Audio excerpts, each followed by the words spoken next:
Halo dan selamat datang kembali. Kali ini kita akan membahas sesuatu yang kayaknya banyak dari kita pernah alami. Pernah nggak sih Anda ngerasa punya ide, produk, atau mungkin proyek yang menurut Anda ini brilian banget.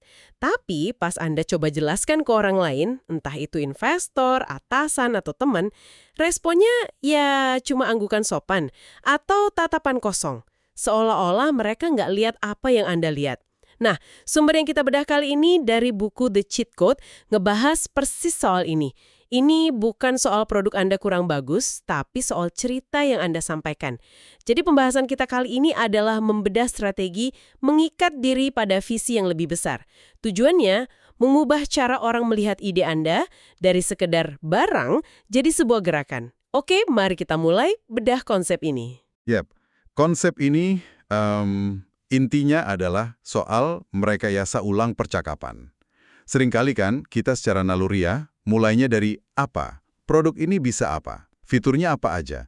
Nah, sumber ini menyarankan kita untuk membaliknya total. Mulai dari mengapa. Mengapa ini penting? Masalah mendasar apa sih yang kita coba selesaikan bareng-bareng? Pergeseran ini kedengarannya simpel, tapi dampaknya luar biasa. Ini mengubah Anda dari seorang penjual jadi seorang pemimpin visi. Dan itu mengubah audiens Anda dari calon konsumen jadi calon pengikut. Saya suka istilah itu, merekayasa ulang percakapan. Buku ini menggambarkan skenario yang saya rasa benar-benar relevan. Anda masuk ke sebuah meeting, semangat banget, siap presentasiin sesuatu yang udah Anda kerjain siang malam, harapannya dapat tepuk tangan kan? Tapi yang didapat malah hening. Atau pertanyaan-pertanyaan dangkal soal teknis. Menurut buku ini masalahnya kita terlalu fokus ke solusi kita. Padahal audiensnya aja belum tentu setuju kalau itu masalah. Tepat, kita sering jatuh cinta sama solusi kita sendiri.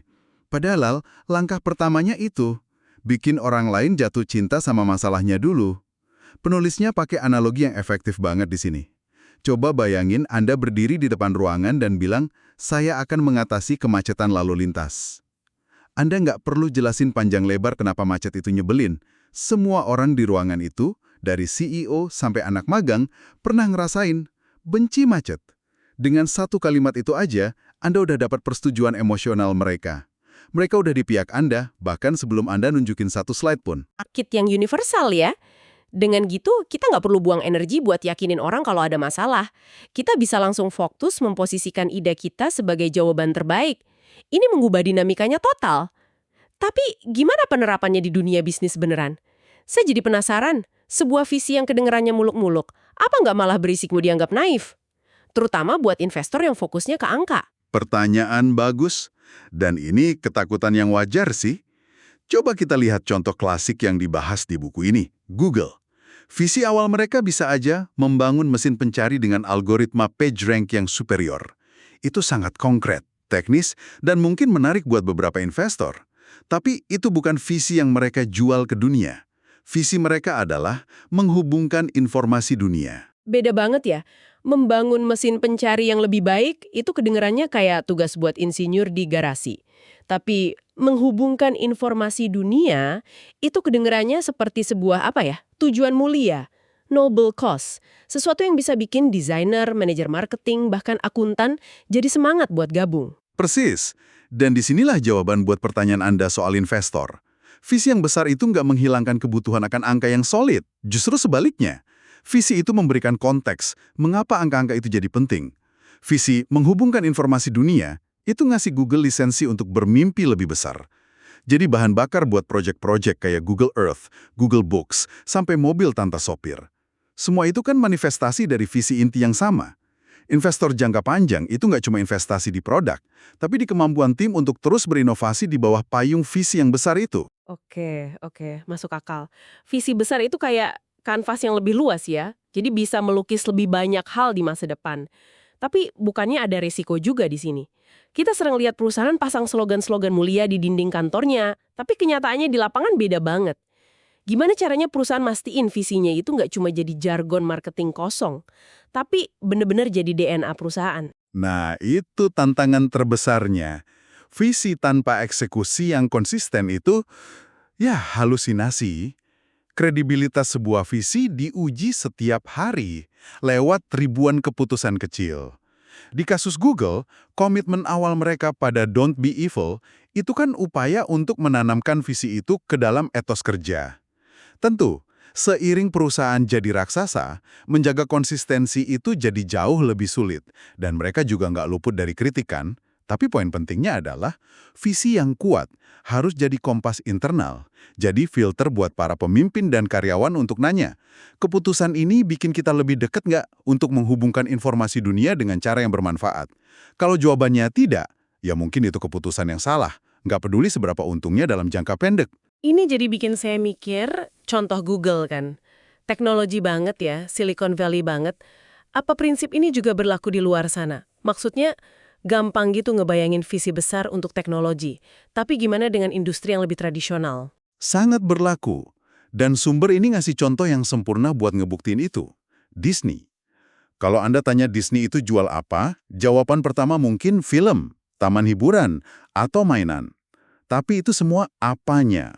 Visi besar yang mereka jual selama hampir 1 abad itu adalah nilai-nilai keluarga yang sehat atau wholesome family values. Menarik. Jadi mereka bukan cuma bikin film animasi, mereka menciptakan sebuah kategori pasar yang mereka dominasi total, yaitu hiburan keluarga yang aman dan berkualitas. Waktu orang tua beli tiket film Disney atau liburan ke Disneyland, mereka bukan cuma beli produk, mereka beli sebuah jaminan. Tepat sekali. Jaminan pengalaman. Visi itu jadi filter untuk semua yang mereka lakukan. Ini makin jelas kalau kita lihat strategi akuisisi mereka. Waktu Disney beli Pixar, kan ada kekhawatiran budaya inovatif Pixar bakal hancur. Tapi Disney berhasil mengintegrasikannya di bawah payung visi yang sama. Sama juga dengan Marvel dan Lucasfilm. Disney hati-hati banget mastiin produk-produk dari waralaba ini, meskipun kadang lebih dewasa, tetap ada di koridor hiburan keluarga yang luas. Makanya, mereka nggak akan rilis film Deadpool di bawah brand utama Disney, misalnya. Visi itu melindungi brand dan membangun kepercayaan lintas generasi. Jadi visi itu bukan cuma slogan, tapi juga pagar pembatas strategis ya. Dia nentuin apa yang mereka lakuin dan yang mungkin lebih penting, apa yang mereka tidak lakuin. Itu ngasih konsistensi yang luar biasa yang akhirnya jadi aset paling berharga mereka. Gila sih kekuatan visi yang dijalankan dengan disiplin puluhan tahun. Dan yang paling menarik, penulis buku ini, Brian Wong, dia bukan cuma pengamat. Dia menerapkan prinsip ini langsung ke perusahaannya sendiri, Keep. Ini jadi studi kasus yang sangat personal dan jujur tentang gimana teori ini bekerja dalam praktek, lengkap dengan evolusinya. Oke, ayo kita masuk ke sana. Keep itu kan pada dasarnya platform iklan seluler. Jujur aja, itu kedengerannya agak membosankan ya. Saya nggak bisa bayangin ada orang bangun pagi semangat buat menciptakan platform iklan seluler yang lebih baik.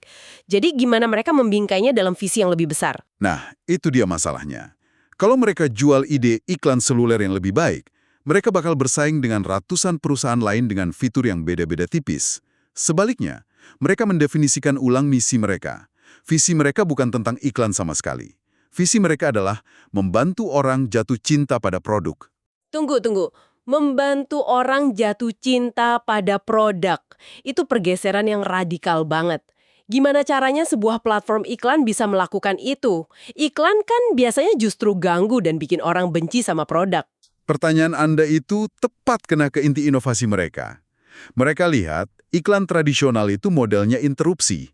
Anda lagi asyik baca artikel atau main game, muncul banner yang ganggu. Keep membalik model itu.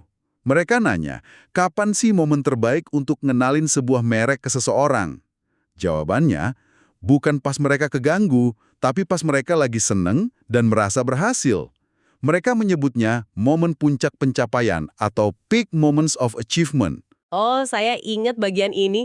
Idenya itu misalnya pas kita baru aja selesaiin level susah di game, atau capai target langkah harian di aplikasi kebugaran, atau nyoret tugas terakhir di to-do list. Momen-momen kemenangan kecil gitu kan? Di saat itulah, Keep muncul. Bukan dengan iklan, tapi dengan hadiah. Persis, bukan iklan banner yang nongol, tapi notifikasi kecil yang bilang, "Selamat, sudah menyelesaikan level 5. Ini voucher kopi gratis dari kami." Tiba-tiba, merek yang ngasih hadiah itu bukan lagi pengganggu. Merek itu jadi pihak yang ikut merayakan kesuksesan Anda.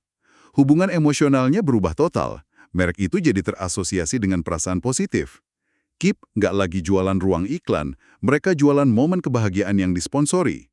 Visi membantu orang jatuh cinta pada produk jadi kenyataan. Itu brilian sih. Tapi di buku juga disebut kalau visi itu nggak langsung sempurna.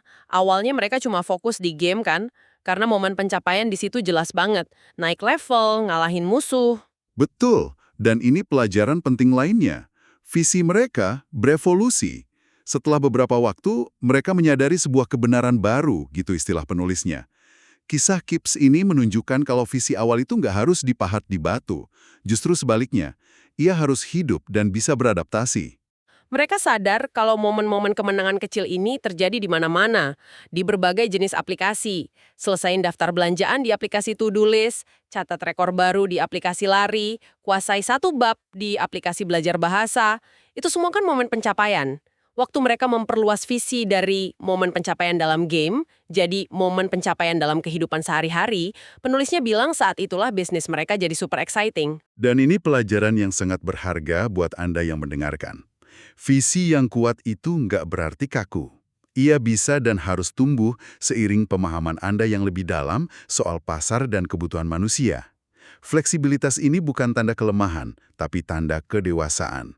Visi awal Anda mungkin baru 70% benar dan 30% sisanya akan Anda temukan di sepanjang jalan. Jangan takut untuk membiarkannya tumbuh. Jadi, setelah kita bedah semua contoh ini, Google, Disney, dan Keep, apa artinya semua ini buat Anda, pendengar kami? Kalau Anda lagi ngerjain sesuatu, entah itu startup, proyek di kantor, atau bahkan bangun personal brand, saran dari buku ini jelas banget. Berhenti sejenak dari apa dan bagaimana.